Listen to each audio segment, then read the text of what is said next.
के जरिए supreme court में हलफनामा दाखिल किया गया है। सुन्नी सेंट्रल वक्फ बोर्ड मीडिएशन के जरिए हलफनामा दाखिल किया गया है। हलफनामे में कहा गया बोर्ड अपना केस वापस करना चाहती है। काफी अहम खबर इस वक्त की। हलफनामे में कहा गया है बोर्ड अपना केस वापस करना चाहती है। सुन्नी सेंट्रल वक्फ बोर्ड मीडिएशन के जरिए यह हलफनामा दाखिल किया गया है। आपको बता दें सालसी पैनल के जरिए सुप्रीम कोर्ट में हलफनामा दाखिल किया गया है। सुन्नी सेंट्रल वक्फ बोर्ड मीडिएशन के जरिए यह हलफनामा दाखिल किया गया है। इस हलफनामे में कहा गया है बोर्ड अपना केस वापस करना चाहती है।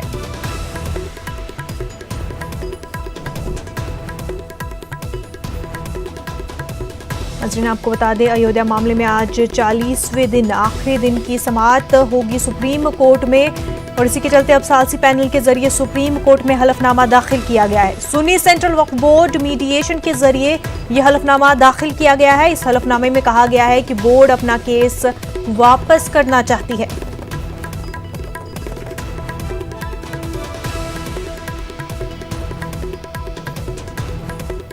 पूरे मुल्क की नजरें बाबरी मस्जिद तनाज़े पर टिकी हुई है, इस पूरे मामले पर टिकी हुई है। आज 40वें दिन की आखिरी समाअत होनी है सुप्रीम कोर्ट में। ऐसे में सालसी पैनल के जरिए सुप्रीम कोर्ट में एक हलफनामा दाखिल किया गया है। आपको बता दें सुन्नी सेंट्रल वक्फ बोर्ड मीडिएशन के जरिए यह हलफनामा दाखिल किया गया। इस हलफनामे में कहा गया है कि बोर्ड अपना केस वापस करना चाहती है।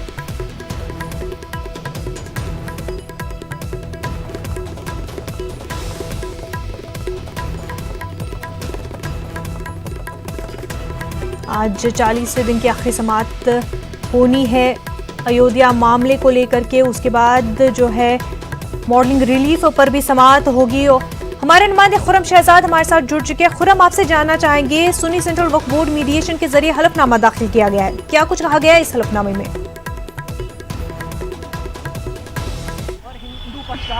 हेलो जी हेलो जी, आप तक हमारी आवाज पहुंच पा रही है। आपसे ये जानना चाहेंगे कि सुन्नी सेंट्रल वक्फ बोर्ड मीडिएशन की तरफ से हलफनामा सुप्रीम कोर्ट में दाखिल किया गया है। इस हलफनामे में क्या कुछ कहा गया है? आप 2 मिनट में लीजिए। नाज़रीन, आपको बता दें कि सालसी पैनल के जरिए सुप्रीम कोर्ट में हलफनामा दाखिल किया गया है। इस हलफनामे में कहा गया बोर्ड अपना केस वापस करना चाहती है। सालसी पैनल का कहना है कि वक्फ बोर्ड ने अपने वकीलों से मशवरा नहीं किया।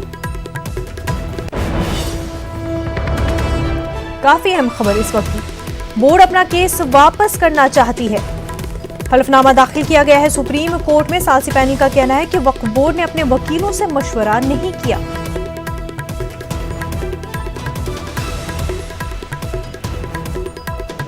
चालीसवें दिन की आखिरी दिन की समाअत आज होनी है सुप्रीम कोर्ट में बाबरी मस्जिद तनाज़े को लेकर के, और उसके बाद मॉडलिंग रिलीफ पर की समाअत होनी है। ऐसे में सालसी पैनल के जरिए सुप्रीम कोर्ट में हलफनामा दाखिल किया गया। सुन्नी सेंट्रल वक्फ बोर्ड मीडिएशन के जरिए यह हलफनामा दाखिल किया गया है, जिसमें कहा गया बोर्ड अपना केस वापस करना चाहती है। सालसी पैनल का कहना है कि वक्फ बोर्ड ने अपने वकीलों से मशवरा नहीं किया है।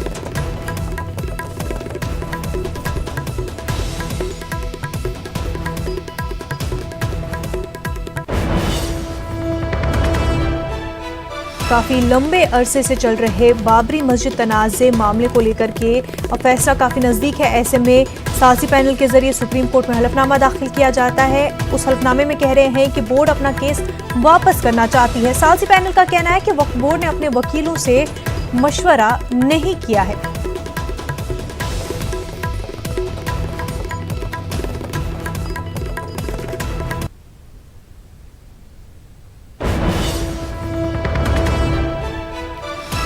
नाज़रीन, अयोध्या मामले को लेकर के आज 40वें दिन की यानी आखिरी दिन की समाअत होनी है। आपको बता दें कि उसके बाद मॉडलिंग रिलीफ 17 अक्टूबर को उस पर भी समाअत होनी है, लेकिन इस बीच सालसी पैनल के जरिए सुप्रीम कोर्ट में हलफनामा दाखिल किया गया है।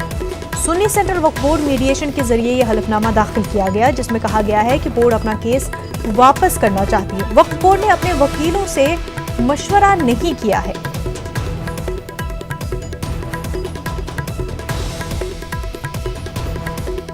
आपको बता दें बाबरी मस्जिद मामले में अब फैसले की घड़ी काफी करीब है। आखिरी दिन की समाअत आज सुप्रीम कोर्ट में होनी है। 40वां दिन है आज सुनवाई का। कल ही chief justice of India Ranjan Gogoi ने साफ कर दिया था कि 40वें दिन की समाअत आखिरी होगी। मुस्लिम और हिंदू फरीकों ने अपना अपना मौक़िफ़ रख दिया है।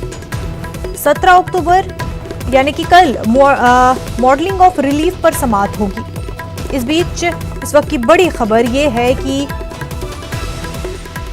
सुन्नी सेंट्रल वक्फ बोर्ड मीडिएशन के जरिए हलफनामा दाखिल किया गया है। हलफनामे में कहा गया है कि सुन्नी वक्फ बोर्ड अपना केस वापस करना चाहती है। सालसी पैनल का कहना है कि वक्फ बोर्ड ने अपने वकीलों से मशवरा नहीं किया है।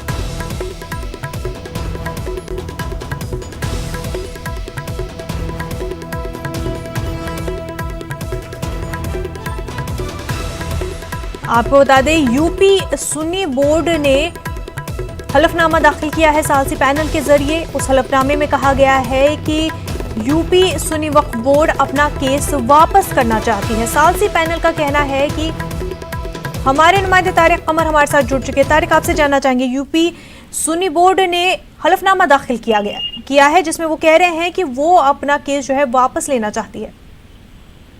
देखिए मुनज़्ज़ा, ये चौंकाने वाली बात जरूर है, लेकिन इसके खदशे और अंदेशे पहले ही जाहिर कर दिए गए थे, क्योंकि जो committee out of court settlement चाहती थी उसमें सुन्नी सेंट्रल वक्फ बोर्ड के चेयरपर्सन जुफर फारूकी की मौजूदगी इस बात की अलामत थी, इस बात की तरफ निशानदेही कर रही थी कि कहीं ना कहीं ये मुतज़लज़ल है। और देखिए, इससे पहले भी वकील बदलने की बात सामने आई थी कि सुन्नी सेंट्रल वक्फ बोर्ड ने अपने वकला तब्दील किए हैं, तो मुसलसल कुछ माह से ऐसी पेशरफ की आ रही थी जुफर फारूकी की जानिब से, जिससे कि ये लगता था कि ये कहीं ना कहीं जाके मुतज़लज़ल हो जाएंगे, बदल जाएंगे, या इनको लेके तशवीश जाहिर की थी। जमात उल उलमा ने भी, आपने देखा था कि हमने अपने नाज़रीन को दिखाया था कि जमात उल उलमा के रियासती सदर मौलाना मतीनुल हक उसामा ने बाकायदा तौर पर कहा था कि जुफर फारूकी का किरदार मशकूक है। हमें खदशा है कि ये आदमी कहीं सियासत के दबाव में, कहीं दूसरे मसाइल के दबाव में, कहीं अपनी बदगुमानियों के दबाव में कहीं सौदा न कर दे। तो देखिए, वो ये इस तरह की बयानबाजी पहले की जाती रही है, तो ये बहुत हसास मामला है, बड़ा मामला है, इस पर नजर रखने की जरूरत है। लेकिन ये जो पेशरफ्त है, इससे कहीं ना कहीं ये इशारे तो मिल ही रहे हैं कि मुकदमे को मुतासिर करने के लिए सियासी दबाव क्या काम कर सकता है, जुफर फारूकी जैसे लोग क्या कुछ कर सकते हैं।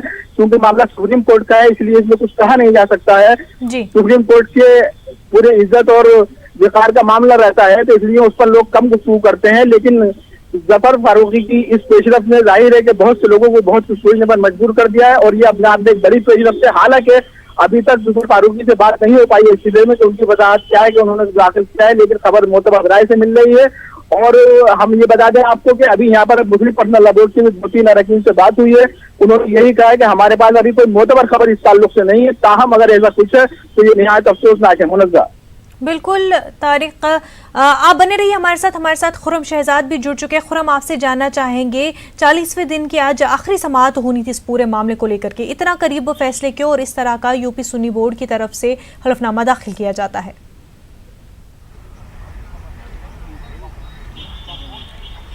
देखिए, आपको मालूम होना चाहिए कि अभी 2-3 दिन पहले ही उत्तर प्रदेश हुकूमत ने सीधे तौर पर शिया सुन्नी वक्फ बोर्ड की में जिस तरह की बदउनवानी हुई है, गड़बड़ी घपलेबाजी हुई है, उसकी जांच कराने के लिए कहा था, जिसके बाद से सुन्नी वक्फ बोर्ड के जो चेयरमैन थे जुफर फारूकी, उनको दबाव में माना जा रहा था। सुबह मैंने मुस्लिम पर्सनल लॉ बोर्ड और दूसरे जो वकला हैं उनसे बात करने की भी कोशिश की थी और मेरी बात भी हुई उनसे, तो उन्होंने कहा था इस बात की पॉसिबिलिटी है कि सुन्नी वक्फ बोर्ड अपने केस विड्रॉ कर सकता है। और उसी तरह का हलफनामा श्री राम पंचू जो कहना चाहिए सालसी कमेटी के रुकन थे, उनके जरिए से सुप्रीम कोर्ट में दाखिल किया गया है। लेकिन क्या कितना इसको हम जायज़ कर सकते हैं, कितना तौर पर ये कानूनी तौर पर ठीक होगा, क्योंकि ये देखना होगा कि क्या सिर्फ सुन्नी वक्फ बोर्ड के चेयरमैन है, सिर्फ उन्होंने अपने लेटर पर ये पूरा हलफनामा दिया है, या जो दूसरे वक्फ बोर्ड के मेंबर हैं उनसे भी बातचीत की गई है, रेजोल्यूशन पास कराया गया। क्योंकि तरीका यही है कि बोर्ड का चेयरमैन खुद अपने तौर पर कोई फैसला नहीं ले सकता, बोर्ड के मेंबर होते हैं, वो उसको एक रेजोल्यूशन लेके आते हैं, उसको पास करते हैं, और उसके बाद अगर वो पास हो जाता है तो फिर उसको आगे बढ़ाया जा सकता है। और उसके बाद भी उसका तरीका यह है कि सुप्रीम कोर्ट में वो हलफनामा आएगा और सुप्रीम कोर्ट दूसरे फरीक हैं इस मामले में, उनके सामने इसको रखेगा और कहेगा क्या इनको बाहर इनके केस वापस लिए जा सकते हैं। तो बहरहाल कितने तौर पर कानूनी तौर पर जायज़ होगा नहीं होगा उसका फैसला सुप्रीम कोर्ट करेगा। लेकिन ये बड़ा डेवलपमेंट यही है कि सुन्नी वक्फ बोर्ड ने अपना हलफनामा सुप्रीम कोर्ट में दाखिल किया है। बिल्कुल खुरम, तारिक आपसे जानना चाहेंगे, जिस तरह से यूपी सुन्नी वक्फ बोर्ड ने ये हलफनामा दाखिल किया गया है, कानूनी तौर पर जिस तरह से खुरम भी बता रहे थे, कितना जायज़ ये कदम हो सकता है, क्योंकि जिस तरह से कहा जा रहा है कि कोई किसी तरह का मशवरा भी नहीं किया गया है।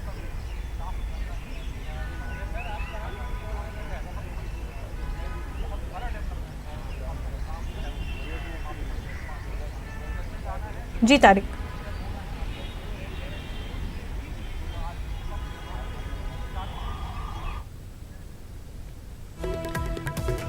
हमारे नुमाइंदे तारिक से हमारा राब्ता मुनक़ते हो गया। खुरम, आपसे ही जानना चाहेंगे कि जिस तरह से कहा जा रहा है कि वकीलों से भी इस हलफनामे को लेकर के मशवरा नहीं किया गया है, सालसी पैनल का ही कहना है, तो ऐसे में इस हलफनामे को जिस तरह से आप बता रहे थे कि कितना लीगली इसको सही करार दिया जा सकता है या इसकी कितनी इम्पोर्टेंस हो सकती है?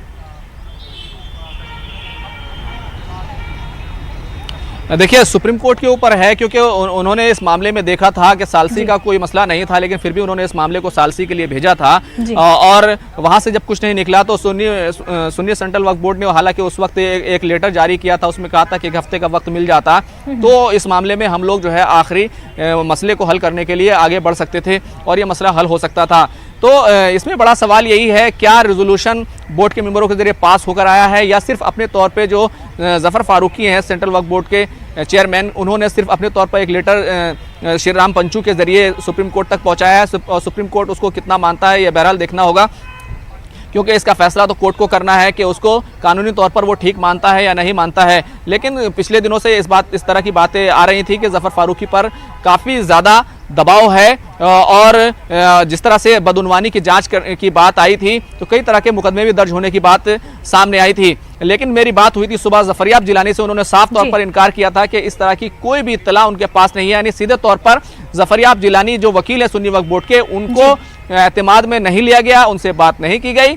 अब एक टेक्निकल पॉइंट इसमें यह भी है कि जिस वकील के जरिए से अब तक सुन्नी वक्फ बोर्ड अपना केस लड़ रहा था, क्योंकि उसको एतमाद में नहीं लेगा तो उससे भी एनओसी लेना होगा वापस लेने के लिए, लेकिन किसी दूसरे वकील के बजाय क्योंकि श्री राम पंचू के जरिए सुप्रीम कोर्ट तक ये हलफनामा केस वापस लेने को लेकर पहुंचाया गया है, तो सुप्रीम कोर्ट उस पर जरूर गौर कर सकता है।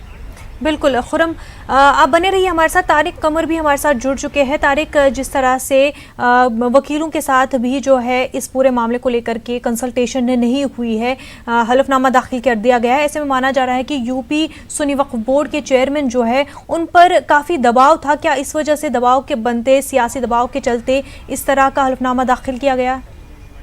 देखिए, बहुत अहम सवाल आपने किया मुनज़्ज़ा, है और इस सवाल का पस मंज़र यह है कि अभी 3 रोज पहले ही एक यूपी हुकूमत ने ये बाकायदा तौर पर डायरेक्टिव जारी किया था कि साहब सुन्नी सेंट्रल वक्फ बोर्ड और शिया सेंट्रल वक्फ बोर्ड की सीबीआई इंक्वायरी के लिए सिफारिशात भेज दी गई हैं। तो देखिए, अगर इन दोनों मामला को आप जोड़ के देखें तो कहीं ना कहीं ये मामला सामने आता है कि जुफर फारूकी दबाव में जरूर थे, और इससे पहले भी जैसे मैंने अर्ज किया कि जुफर फारूकी की जो मुसलसल हिकमत अमली थी, मुसलसल कोशिशें थी, जिस अंदाज से वो अमल कर रहे थे पूरे मामला में, तो जमाअतुल उलमा ने बाकायदा तौर पर शक का इजहार किया था और बाकायदा तौर पर कहा था कि इस आदमी पर हमें भरोसा नहीं है। इसकी वजाहत करे जुफर फारूकी, लेकिन बार बार मुतालबे के बावजूद भी जुफर फारूकी मीडिया से दूर रहे, मीडिया के सामने नहीं आए और चुपचाप वो करते रहे जो उन्हें करना था, जैसा कि आज उन्होंने किया।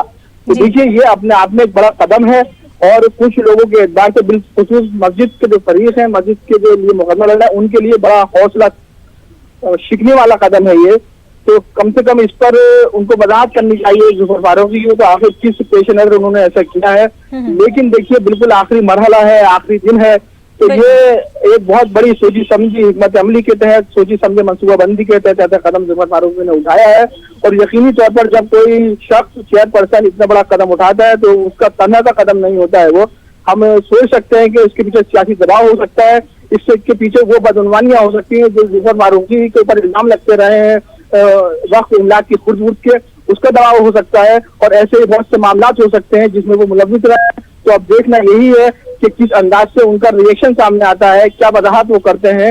लेकिन अभी तक तो उन्होंने हमेशा मीडिया से गुरेज किया है, मीडिया से भागते रहे हैं। हमने भी कई मरतबा उनसे मुतालबा किया है, दरखास्त की है, लेकिन वो कभी मीडिया के सामने नहीं आए हैं और जहाँ जहाँ उन्होंने हमारा कैमरा देखा है तो फराज इख्तियार किया है। मुनज़्ज़ा तारिक, आपसे ये समझना चाहेंगे कि क्या एक चेयरमैन जो है इस तरह का फैसला बिना बोर्ड की कंसल्टेशन के कर सकते हैं, और अगर कर लिया तो उसकी वैलिडिटी क्या हो सकती है?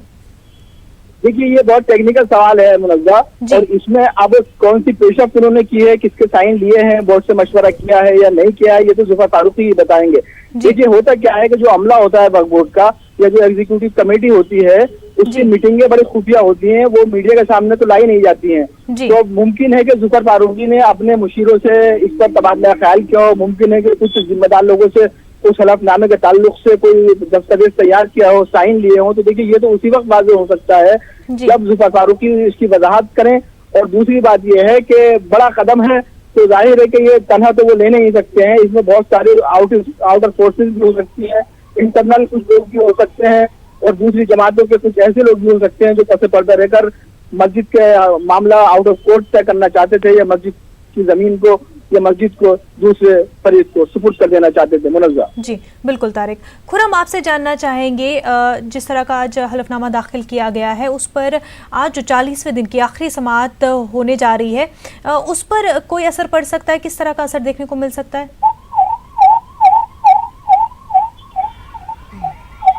देखिए, अदालत ने वैसे तो कल तय कर दिया था कि शुरू में हिंदू पक्ष के वकील परासरन वो 45 मिनट तक बहस करेंगे, और उसके बाद मुस्लिम पक्ष के मुस्लिम फरीक के वकील राजीव धवन 1 घंटे तक उसका जवाब देंगे, और उसके बाद 45 मिनट सभी लोगों को यानी चार जगह जो है दिए जाएंगे।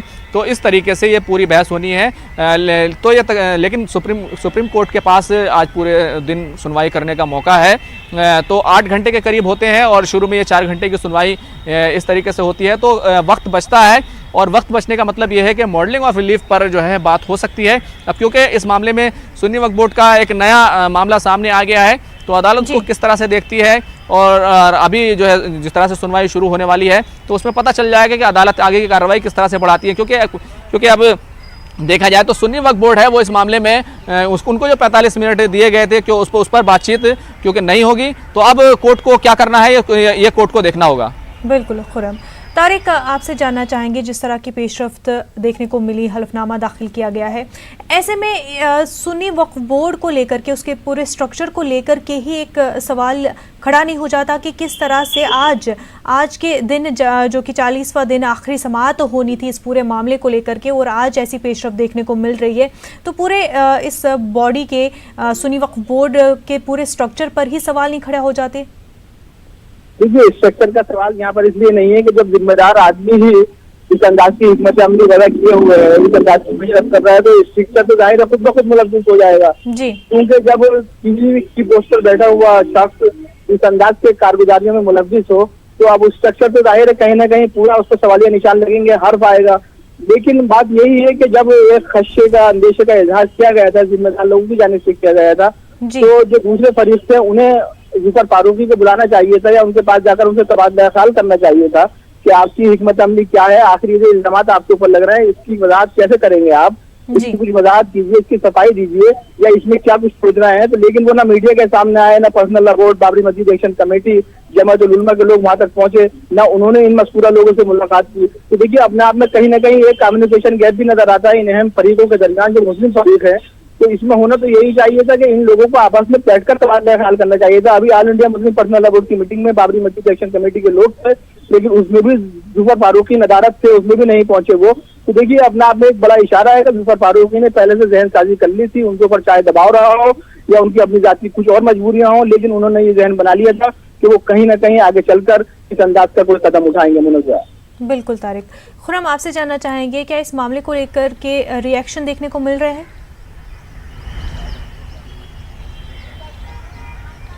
देखिए, अभी तक का मैं अपडेट बताना चाहूँगा कि सुनवाई जो है वो 40वें दिन की हतमी सुनवाई शुरू हो चुकी है। हिंदू फरीक के वकील CS वैद्यनाथ इस मामले में बहस शुरू कर चुके हैं, और जो चीफ जस्टिस ऑफ इंडिया है उन्होंने साफ कर दिया है आज ही इस मामले की सुनवाई पूरी होगी। उन्होंने कहा बहुत हो चुका, अब और वक्त नहीं दिया जाएगा। तो सीधे तौर पर यह है कि आज सुनवाई खत्म हो जाएगी और कल कोई सुनवाई नहीं होने वाली है, क्योंकि चीफ जस्टिस ने यह साफ कर दिया है। जहां तक इस मामले की बात है तो कोर्ट में है, कोर्ट को देखना होगा कि उसको क्या करना है। मुनव्वा बिल्कुल खुरम। तारिक, आपसे जानना चाहेंगे तो कहीं ना कहीं जिस तरह से चेयरमैन ने इस तरह का कदम उठाया है और जिस तरह से समझा जा रहा है कि बिना किसी कंसल्टेशन के, बिना किसी तरह की बातचीत के इस तरह का कदम उठाया गया है, तो कहीं ना कहीं अपने आप को बचाने के लिए, चाहे सियासी दबाव में हो या फिर किसी भी मजबूरी में चलते हो या फिर खुद से ही ये किया गया फैसला हो, लेकिन कहीं ना कहीं अपने आप को बचाने के लिए ही जो है इस तरह का फैसला लिया गया, अपने पावर का मिसयूज हो रहा हो?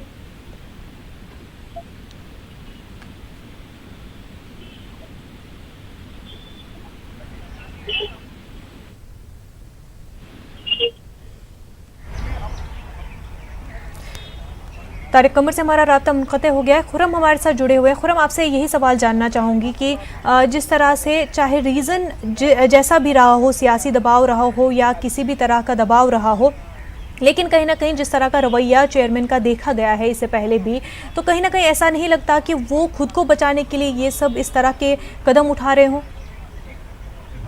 ये तो साफ हो चुकी है तस्वीर, बिल्कुल साफ है ये तस्वीर। और देखिए ये साफ है कि जैसा कि मैंने अभी अर्ज किया है चंद में पहले ही, कि वो मुसलसल ऐसे इकदाम कर रहे थे जिस पर शक व शुबात का इजहार किया गया, जिम्मेदार लोगों की जानिब से किया गया, जिम्मेदार तंजीमों के अरकान ने किया, समाज के जिम्मेदार लोगों ने किया, all India Muslim personal law board की जानिब से भी इस तशकीक का इजहार किया गया। लेकिन अब जब आदमी किसी की बात सुनने को तैयार नहीं है, अपने पर्सनल कॉज के लिए अगर काम करना चाहता है या खुद को बचाना चाहता है उस सीबीआई इंक्वायरी से या उसी अंदाज से दूसरे इल्जामात से, तो उसमें कौन क्या कर सकता है? तो देखिए ये तो हम कह सकते हैं जो फिलहाल का मंजरनामा सामने आया, जब तक जुफर फारूकी की कोई वजाहत सामने नहीं आ रही हो उस वक्त तक उन पर ये इल्जाम लगाया जाता रहेगा कि आखिर उन्होंने किस सियासी दबाव में किया है, क्या अपनी बदनवानियों की पर्दापोशी के लिए उन्होंने यह हथकंडा इस्तेमाल किया है।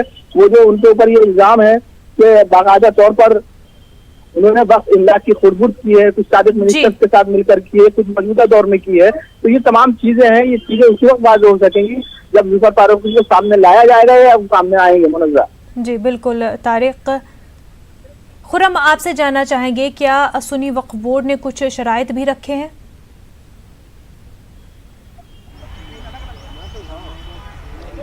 देखिए अभी तक क्योंकि वो लेटर पूरे तौर से हम लोग के सामने नहीं आ सका है कि किस तरह की शराइत रखी हैं, लेकिन आपको एक बात समझ लेना चाहिए जी। जिस तरह से शिया वक्फ बोर्ड के चेयरमैन वसीम रिजवी लगातार ये कहते रहे कि वो जगह देने के लिए तैयार हैं और वजारत अक़लियती उमूर की तरफ से उनके खिलाफ जाँच भी हुई, उन पर बदनवानी के इल्ज़ाम भी लगे, ख़ासतौर से मेरठ में जिस तरह की बदनवानी की गई थी उसको लेकर के इल्ज़ाम लगे, तो वो लगातार कह रहे थे कि हमें जगह मंदिर के लिए दे देनी चाहिए। उसके बाद यूपी सरकार की तरफ से शिया सुन्नी वक्फ बोर्ड दोनों के खिलाफ इंक्वायरी का एक ऑर्डर जारी होता है, तो उसके बाद ये मान लेना चाहिए कि ये सोची समझी रणनीति के तहत इस तरह की बात की गई। और ये भी ऐसा भी हो सकता है कि जिस तरह से रेजोल्यूशन होते हैं वक्फ बोर्ड सुन्नी वक्फ बोर्ड के या वक्फ बोर्ड में, तो वो मीडिया के सामने नहीं होते हैं, तो इस तरह का रेजोल्यूशन भले हो सकता है उन्होंने पास भी करा लिया हो, लेकिन अभी इस तरह की खबर है कि आज 5 बजे तक इस मामले की सुनवाई पूरी हो जाएगी और आगे ये मामला नहीं जाने वाला है और उसके बाद जो है फैसला रिजर्व हो सकता है, क्योंकि आने वाले दिनों में ये फैसला जो है लोगों के सामने आ जाएगा। मुनज़्ज़ा बिल्कुल खुरम। तारिक, आपसे जानना चाहेंगे जिस तरह के बयान आते ही रहे हैं और जिस तरह से चाहे सुन्नी वक्फ बोर्ड की जानिब से ये कदम उठाया गया हो या इससे पहले जिस तरह के बयान देखने को मिले हैं, तो क्या एक मुस्लिम पक्ष जो है उनकी तरफ से कहीं ना कहीं कुछ डाउट है कि ये जो पूरा फैसला है कहीं ना कहीं उनके हक में नहीं हो सकता है, तो ये डाउट्स वहीं से निकल कर आ रहे हैं? देखिए ऐसा कुछ नहीं है जी। जब मुस्लिम फरीकैन ने बात की है उन्होंने अदालत पर एतमाद का इजहार किया है जी। उन्होंने बार बार अपने बयानात में ये कहा है कि हमारा अदलिया पर पूरा भरोसा है कि हमारे साथ इंसाफ होगा। उनके पास जो दस्तावेज मौजूद है उसकी रोशनी में उन्होंने ये कहा है कि हमें पूरा यकीन है कि हमारे हक में भी फैसला हो सकता है और अदालत के इंसाफ पर भी हमें पूरा एतमाद है। देखिए ये तो नहीं कह सकते कि डाउट इसलिए निकल के आ रहे हों कि उन्होंने शिकस्त का एतराफ कर लिया हो, ऐसा कुछ नहीं है। उन्होंने यही कहा है, चाहे वो मुस्लिम पर्सनल लॉ बोर्ड हो, बाबरी मस्जिद एक्शन कमेटी हो या जमाअतुल उलमा हो, सबने यही कहा है कि हमें अदलिया पर पूरा भरोसा है और हमें उम्मीद है कि हमें इंसाफ मिलेगा, मस्जिद की असरन और तामीर होगी। यहाँ तक बयान जारी करते रहे हैं जफरयाब जिलानी और दूसरे जिम्मेदार लोग। तो देखिए ये तो सवाल बेमानी है कि इस वजह से उन्होंने ऐसा कर दिया हो।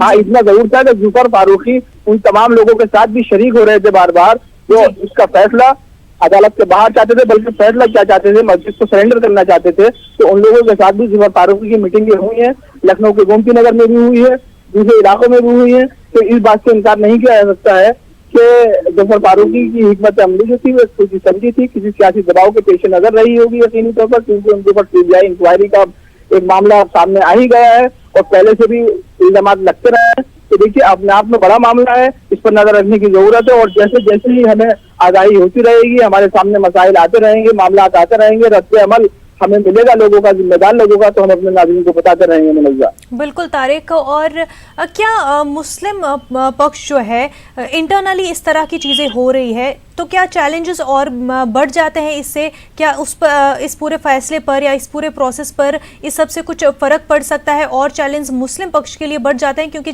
जिस तरह से इंडिविजुअल लेवल पे इस तरह से चेयरमैन ने फैसला लिया हो चाहे जिस भी रीज़न से, लेकिन कहीं ना कहीं मुस्लिम पक्ष का ही इससे चैलेंज और बढ़ जा रहे हैं। ये जिम्मेदार फरीक जब यह हलफनामा लगा दे तो इसके बाद गुंजाइश बहुत कम हो जाती है। ये तो सोचा समझा मामला है और इसमें कॉमन सेंस की बात भी है कि जो आदमी मुकदमा लड़ रहा हो, जो इदारा मुकदमा लड़ रहा हो, जो इदारा तौर पर जिम्मेदारी के साथ पैरवी कर रहा हो, अगर वो आखिरी लम्हात में आके और ऐसे लम्हात में जबकि सुनवाई खत्म होने वाली है ये कोई फैसला कर ले कि साहब हम इससे दर्दादार होना चाहते हैं या हमें इससे अपने दावे को वापस लेते हैं, या समझा की कोई दूसरी बात, ये तो हलफनामा किसको ही मालूम हो कि उन्होंने क्या कुछ इसमें बाकायदा तौर पर तहरीर किया है। तो देखिए आप में कमजोर करने वाली जो बात है ही, मुकदमे को असल अंदाज करने वाली बात भी है, तो इम्कानात से आप बिल्कुल मुस्तस्ना नहीं हो सकते हैं। तो ये अपने आप में एक बड़ा कदम है और मुस्लिम फरीक के लिए हौसला शिकने वाला कदम है। जाहिर है कहीं ना कहीं उनके बात को ठेस पहुंचाने वाला कदम है, उनके भरोसे को तोड़ने वाला कदम है। तो ये तमाम चीजें हैं तो जिसको देखा जाएगा जैसे जैसे वक्त गुजरेगा तो इसके नतीजे भी सामने आएंगे कि ये मंफी कदम है या मुस्बत है। हालांकि इसमें मुस्बत होने के इम्कानात ना के बराबर हैं, तो ये तो एहसास कराएगा आने वाला वक्त कि जफर फारूकी ने जो कुछ किया है उसके क्या नुकसानात या क्या कुछ सवाल सामने आते हैं। मुनव्वा बिल्कुल तारिक, बेहद शुक्रिया आपका, आप बने रहिए हमारे साथ।